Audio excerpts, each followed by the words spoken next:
Hello friends, welcome to Indian study पर आपका स्वागत है। तो दोस्तों, आज की इस वीडियो में मैं आप लोगों के लिए हिंदी का टेस्ट लेकर के आया हूं, जो कि आपके आने वाले एग्ज़ाम यूपीएसआई के लिए बहुत ही ज़्यादा इंपॉर्टेंट है।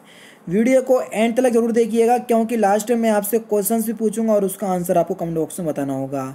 साथ ही साथ इस वीडियो की पीडीएफ डिस्क्रिप्शन में टेलीग्राम चैनल का लिंक दिया हुआ है, वहाँ से आप प्राप्त भी कर सकते हैं। पहला क्वेश्चन आपके सामने, व्याकरण की दृष्टि से कौन सा शब्द विशेषण नहीं है? जल्दी बताओ, कौन सा शब्द विशेषण नहीं है व्याकरण की दृष्टि से? तो आपका सही आंसर क्या हो जाएगा? वह। वह शब्द जो है वो एक भाववाचक संज्ञा में चला जाएगा, ना कि विशेषण में। तो तीसरा ऑप्शन करेक्ट। जिन शब्दों की उत्पत्ति का पता नहीं चलता उन्हें कौन से शब्द कहते हैं? तो जिन शब्द की उत्पत्ति का पता नहीं चलता उन शब्दों को देशज शब्द कहते हैं, जैसे लोटा, पेट, खाट, खिड़की। ठीक है, ये सारे शब्द जो हैं वो देशज शब्द हैं। सदैव शब्द में कौन सी संधि है? आपको दो मात्राएं जब भी दिख जाएं, सदैव हुआ, तथैव हुआ, जिसमें भी आपको एक एक हुआ, दो मात्राएं दिख जाएं, आप वृद्धि संधि लगा देना। बस दूसरा ऑप्शन यहाँ पर आप बिल्कुल करेक्ट। संजीव का सही संधि विच्छेद आपको करना है कि संजीव का सही संधि विच्छेद क्या होगा। तो संजीव का सही संधि विच्छेद हो जाएगा सम प्लस जीव, यानी कि दूसरा ऑप्शन करेक्ट। कौन सा सर? दूसरा ऑप्शन करेक्ट। निरालंब शब्द का संधि विच्छेद करें। निरालंब शब्द का संधि विच्छेद क्या होगा? तो निरालंब का संधि विच्छेद हो जाएगा निहि प्लस आलंब, यानी कि इस क्वेश्चन का दूसरा ऑप्शन करेक्ट। दूसरा ऑप्शन यहाँ पर आपका बिल्कुल करेक्ट है। निम्नलिखित में से शुद्ध शब्द छांटिए। कौन सा शब्द जो है वो वर्तनी की दृष्टि से बिल्कुल शुद्ध है? क्वेश्चन नंबर 12, जल्दी बताइए। शुद्ध शब्द आपको छांटना है। तो सही आंसर हो जाएगा आपका आयुष्मान। पहला ऑप्शन यहाँ पर आपका बिल्कुल करेक्ट है। कौन सा शब्द हमेशा बहुवचन में प्रयुक्त होता है? जल्दी बताइए। किस शब्द का प्रयोग हमेशा हम बहुवचन के रूप में करते हैं? तो प्राण शब्द हुआ, हस्ताक्षर शब्द हुआ, दर्शन शब्द हुआ, इन सभी का प्रयोग हम बहुवचन के रूप में करते हैं। तीसरा ऑप्शन बिल्कुल करेक्ट। नेक्स्ट क्वेश्चन, राम ने रावण को बाण से मारा। इस वाक्य में बाण से कौन सा कारक है? जल्दी बताओ ना। राम ने रावण को बाण से मारा, तो यहाँ पर जो वाण से में कौन सा कारक होगा? तो यहाँ पर देखो, वाण से कारक चिन्ह है और राम के पास वाण था तभी तो मारा, यानी कि से कारक चिन्ह का यूज जोड़ने के लिए हुआ, इसलिए यहाँ पर आपका क्या होगा? कर्ण कारक। पहला ऑप्शन करेक्ट। कौन सा युग्म असंगत है? मैंने उसे पढ़ाया, इसमें कर्ता कारक है? बिल्कुल है। ठीक है। पेड़ से फल गिरा, इसमें कर्ण कारक है? नहीं। पेड़ से फल गिरा, इसमें कर्ण कारक नहीं होगा, इसमें अपादान कारक होगा। जबकि दोनों में विभक्ति चिन्ह आपका क्या आता है? से आता है। लेकिन पेड़ से फल गिरेगा तो अलग होगा, और जब अलगाव के लिए से कारक चिन्ह आए तो वहां पर आपका कर्ण कारक नहीं अपादान कारक होता है, इसलिए ये जो है वो आपका गलत है। नेक्स्ट क्वेश्चन स्टार्ट करने से पहले मैं आपको बता दूं दोस्तों, मैं अनअकैडमी पर फ्री स्पेशल क्लास लेता हूं। हिंदी को बिल्कुल टॉपिक वाइज कवर कर रहा हूं। अभी जो आपका टॉपिक चल रहा है समास, और आज संडे है, मैंने दो क्लास ली हैं। सुबह 11 बजे और दोपहर 1 बजे, दोनों ही क्लास मैंने बहुत अच्छे से ली हैं, और कल इस टॉपिक को मैं कंप्लीट करूंगा। तो आप लोग डेली बेसिस पे हमारी क्लास में ऐड हो जाइए। आगामी क्लास का लिंक मैं डिस्क्रिप्शन में प्रोवाइड करवा दूंगा, तो वहाँ से आप लोग एक बार क्लास में आ जाइएगा। अगर आप पहली बार अनअकैडमी की आपको डाउनलोड कर रहे हैं, आपको क्लास अनलॉक करना पड़ेगी। अनलॉक कोड है आपका इंडियन स्टडी। अब देख लेते हैं नेक्स्ट क्वेश्चन। और दोस्तों, अगर आप उत्तर प्रदेश के किसी भी आगामी एग्जाम की तैयारी कर रहे हैं, तो अनअकैडमी आप लोगों के लिए UP triple S C category के अंतर्गत लगभग सभी कोर्सेज चलाई जा रही है।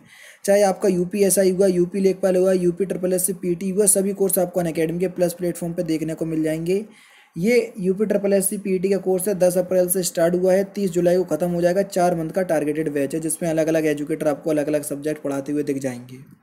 अगर आप कोई भी कोर्स में एनरोल करना चाहते हैं तो डिस्क्रिप्शन में लिंक दे रहा हूँ, वहाँ से आप कोर्स में एनरोल कर सकते हैं। लेकिन रेफरल कोड की जगह अपने चैनल का नाम इंडियन स्टडी अप्लाई कीजिएगा, तो आपको इंस्टेंट 10% का डिस्काउंट भी प्राप्त हो जाएगा। अब देख लेते हैं नेक्स्ट क्वेश्चन। नेक्स्ट क्वेश्चन, कर का समानार्थक शब्द आपको बताना है कि कर का समानार्थक शब्द क्या होगा। तो कर का जो समानार्थक शब्द हो जाएगा वह हो जाएगा आपका हाथ। हाथ जो है ये कर का समानार्थक शब्द है। चौथा ऑप्शन करेक्ट। अरी का समानार्थक शब्द आपको बताना है कि अरी का समानार्थक शब्द क्या होगा। अरी का समानार्थक शब्द होगा आपका शत्रु। पहला ऑप्शन करेक्ट। बिरले का समानार्थक शब्द आपको बताना है। बिरले का समानार्थक शब्द क्या होगा। बिरले का समानार्थक शब्द हो जाएगा दुर्लभ। पहला ऑप्शन करेक्ट। चपत और चंपत का सही अर्थ युग्म आपको बताना है। चपत और चंपत का सही अर्थ युग्म। तो चपत माने होता है थप्पड़, और चंपत माने होता है गायब, दूसरा ऑप्शन करेक्ट। अनेकार्थी शब्द मूक के गलत विकल्प का चयन कीजिए, जल्दी बताओ मूक का गलत विकल्प क्या है जो मूक का अनेकार्थी शब्द ना हो, जल्दी बताओ। जो मूक का अनेकार्थी शब्द ना हो वो आपको बताना है, ठीक है। तो सही आंसर हो जाएगा बाचाल, क्योंकि बाचाल का मतलब होता है ज़्यादा बोलने वाला। तो बाचाल जो है ये मूक का अनेकार्थी शब्द नहीं है, जबकि बेबस, चुप, गूंगा ये सभी मूक के अनेकार्थी शब्द हैं। ब्यास का विलोम शब्द क्या होगा? तो ब्यास का विलोम शब्द क्या हो जाएगा? समास, दूसरा ऑप्शन करेक्ट। वैमनस का विलोम शब्द क्या होगा? कि वैमनस का विलोम शब्द क्या होगा? तो वैमनस का विलोम शब्द हो जाएगा सोमनस से, तीसरा ऑप्शन करेक्ट। निम्नलिखित में से एक प्रत्यय लगने से बने इनमें से बने हैं, कौन सा शब्द इनमें से गलत है? जल्दी बताओ।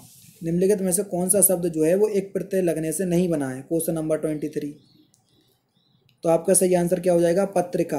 पत्रिका में एक प्रिय का प्रयोग नहीं हुआ, इसमें एका प्रत्यय है। क्या है? एका प्रत्यय, ना कि एक प्रत्यय है। उपसर्गों को क्या कहते हैं? बता चुका हूँ। उपसर्गों को क्या कहते हैं? तो उपसर्गों को कहते हैं सर, उपसर्गों को हम शब्दांश कहते हैं, पहला ऑप्शन करेक्ट। नीरस में कौन सा समास है? जल्दी बताओ, नीरस में कौन सा समास है? आगे आपको नी दिख जाए, प्रा दिख जाए, प्रति दिख जाए, यावत दिख जाए, भर दिख जाए, आपको बोला था कि आप आंख बंद करके अब यही वह समास लगा देना, तो यहाँ पर अब यही वह समास है। निम्नलिखित में से मिश्र वाक्य आपको पहचानना है, कौन सा मिश्र वाक्य है? जल्दी बताओ। मिश्र वाक्य में एक वाक्य साधारण वाक्य के अतिरिक्त उसके अधीन कोई दूसरा अंग वाक्य होता है, तो वहां पर मिश्र वाक्य होता है, ठीक है। जैसे सही आंसर हो जाएगा, यदि पढ़ाई करोगे तो पास हो जाओगे, ये आपका मिश्र वाक्य है, तीसरा ऑप्शन करेक्ट। जहां वाक्य की गति अंतिम रूप ले ले, विचार के तार टूट जाएं, वहां किस चिन्ह का प्रयोग किया जाता है? जल्दी बताओ। विराम चिन्ह भी पढ़ा चुका हूं मैं आपको अनअकैडमी पर। तो अंतिम रूप ले ले वाक्य की गति, तो वहां पूर्ण विराम लगता है, पूर्ण विराम का चिन्ह ये होता है, ठीक है। नेक्स्ट क्वेश्चन, परिश्रम करके सफलता प्राप्त करो, वाक्य का प्रकार बताइए, किस प्रकार का वाक्य है? परिश्रम करके सफलता प्राप्त करो, ये किस प्रकार का वाक्य है? तो सही आंसर हो जाएगा सर, ये एक संयुक्त वाक्य है, तीसरा ऑप्शन करेक्ट। क्वेश्चन नंबर 29 में क्या करना है? एक वाक्य को 4 भागों में व्यक्त कर दिया है, जिस पार्ट में गलती है वही आपको बताना है। बात केवल इतनी नहीं है कि हमारा जीवन देहाती ना रहकर शहरी हो गया, उसमें बल्कि आत्मनियता के तत्व भी नष्ट हो गए, इसके किस पार्ट में गलती है? तो सही आंसर हो जाएगा इसके तीसरे पार्ट में गलती है। बात केवल इतनी नहीं है कि हमारा जीवन देहाती ना रहकर शहरी हो गया, बल्कि उसमें आएगा, यानी कि उसमें बल्कि नहीं आएगा, गलत प्रयोग है ये, बल्कि उसमें आएगा। क्वेश्चन नंबर 30 में बताइए, उन दोनों में केवल यही अंतर है, इसके किस पार्ट में गलती है? तो सही आंसर हो जाएगा यहाँ पर बी पार्ट में गलती है, केवल के स्थान पर मात्र आएगा, उन दोनों में मात्र यही अंतर है, ना कि केवल, ठीक है। अगले शब्द के लिए वाक्यांश आपको बताना है। अभी आपसे वाक्यांश का एक अर्थ आपसे पूछता तब आपको वाक्यांश बताना है। अगले शब्द का वाक्यांश क्या होगा?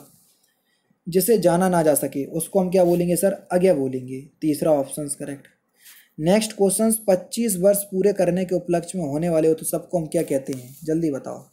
25 वर्ष पूरे करने के उपलक्ष्य में होने वाले फंक्शन को या जो उपलक्ष्य होता है उसको क्या कहते हैं, उस उत्सव को? तो उसको बोलते हैं हम रजत जयंती, 25 वर्ष पूरे होने पर। 60 वर्ष पूरे होने पर जो मनाया जाता है उसको बोलते हैं हीरक जयंती, और 50 वर्ष पूरे होने पर जो मनाया जाता है उसको बोलते हैं स्वर्ण जयंती, ठीक है। निम्नलिखित में से वाक्य का वाच्य भेद निम्नलिखित विकल्पों में से चुनिए। सुमित से रोया जाता है, इस वाक्य में कौन सा वाच्य है? जल्दी बताओ। सुमित से रोया जाता है, भाव की प्रधानता हो रही, तो यहाँ पर भाववाची है, दूसरा ऑप्शन करेक्ट है। मित्र ने चुनाव की फिलिंदा ब्लैंक्स पर जीवन की सफलता निर्भर करती है, जल्दी बताओ। मित्र के चुनाव की सार्थकता जीवन की सफलता पर निर्भर करती है, यानी कि इस क्वेश्चन का चौथा ऑप्शन जो है वो आपका बिल्कुल करेक्ट हो जाएगा। नेक्स्ट क्वेश्चन से आपका 8 कनौजिया 9 चूल्हे, इस लोकोक्ति का सही अर्थ क्या है? जल्दी बताओ, इस लोकोक्ति का सही अर्थ क्या है? तो सही आंसर हो जाएगा अलगाव की स्थिति, तीसरा ऑप्शन यहाँ पर आपका बिल्कुल करेक्ट हो जाएगा। नेक्स्ट क्वेश्चन से आपका कि पर उपदेश कुशल बहु तेरे, इस लोकोक्ति का सही अर्थ क्या है?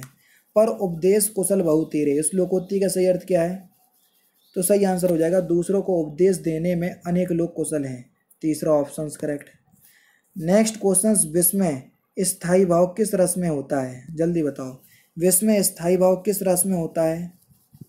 तो विष में स्थायी भाव किस रस में होता है? तो सही आंसर हो जाएगा अद्भुत रस, तीसरा ऑप्शन करेक्ट।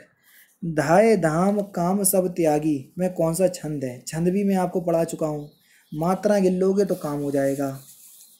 धाय धाम काम सब त्यागी, इसमें कौन सा छंद है? तो इसमें देखो मात्राएं गिनो पहले, तो देखो पहले में दो मात्रा, फिर एक मात्रा, फिर दो मात्रा, फिर एक मात्रा, फिर दो मात्रा, फिर एक मात्रा, फिर एक मात्रा, एक मात्रा। देखो जो संयुक्त अक्षर है उसके आगे वाले को हम क्या गिनते हैं? दीर्घ कर देते हैं, लेकिन इसके आगे कोई अक्षर ही नहीं है तो एक मात्रा। लेकिन यहाँ पर ये देखो ये संयुक्त तो क्या हो गया, फिर दो मात्राएं, यहाँ पर दो मात्राएं, तो टोटल आप देख लो कितनी मात्राएं हो गई, 2 4 6 8 10।